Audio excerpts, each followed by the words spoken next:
Presently, she caught a glimpse of her husband striding toward the tables that had been set up at the far end.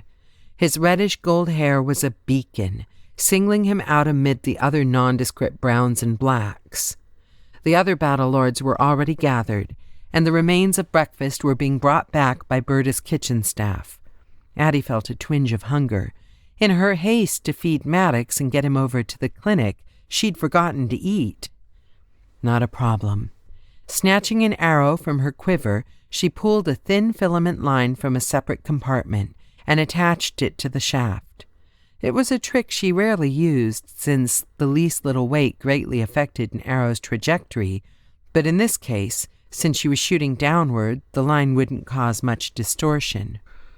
The servant with the tray of meats passed through the gate almost directly below where she stood.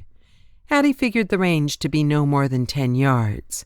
Sighting quickly, she let go of the arrow, and it thumped into the remaining pile of sausages.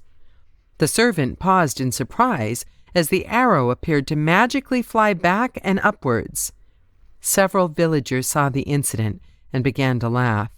Addie waved at the servant, who waved back, then turned around to watch the proceedings as she ate the speared sausages.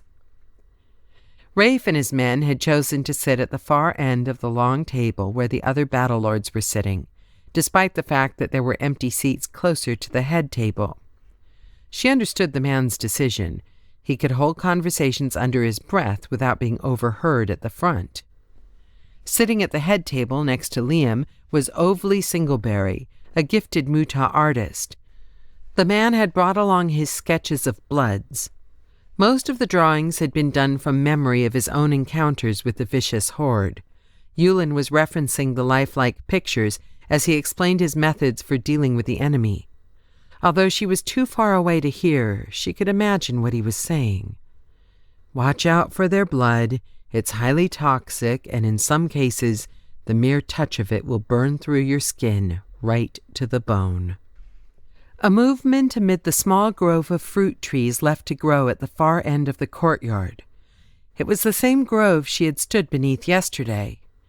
Addie frowned. Who would be sitting beneath the tree? She glanced above the copse to the wall 20 yards away. Suddenly, her blood turned into icy slush. Her heart sped up as it struggled to pump the thickness, and instinct went into overdrive. Before she was even aware of her actions, the arrow left her bow and plowed directly into the side of the person's head. The force of the arrow pinned the man to the tree beside him. She was sliding down the ladder and running for the trees seconds later.